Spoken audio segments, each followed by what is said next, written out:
Acaba de complir 25 anys en el món del disseny gràfic i per a celebrar-ho ha publicat un llibre on repassa la seva trajectòria professional, marcada per la seva passió gràfica.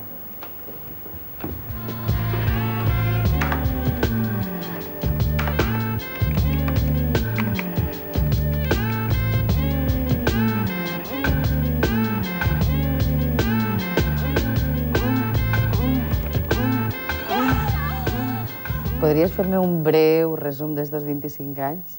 És una professió que des que van començar, que era l'edat de pedra, que era l'esquadra, el cartabó i el rotring, després començar les històries del letracet, després començar la fotocomposició i després vingué la informàtica i els ordenadors i revolucionaren absolutament tot.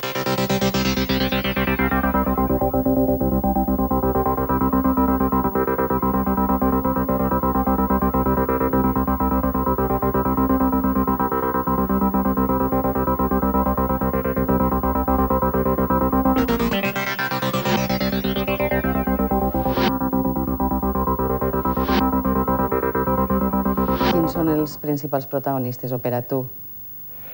Mira, en disseny gràfic, desde luego, la tipografía.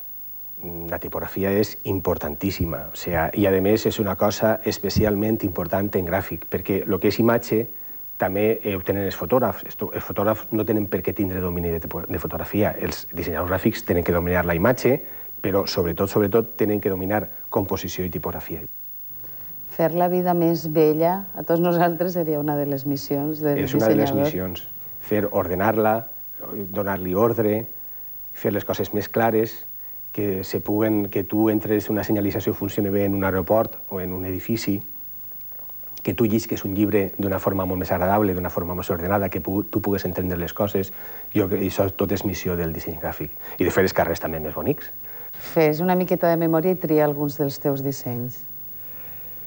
Mira, a mi n'hi ha treballs que m'agraden més que altres, a mi personalment. Una altra cosa són treballs que tinguen repercussió en la societat i que la gent se senta molt unida a això. Per exemple, això me passa en la Palmera de la Comunitat. En la Palmera, el símbol turístic de la comunitat, per mi és un treball que més que el treball en si, per a mi me fa molta gràcia que la gent de la comunitat l'hagi sentit tant com a seu. És a dir, que el símbol ha calat en la gent i aquesta relació entre la gent i el símbol és molt potent i vol dir que durarà molt de temps.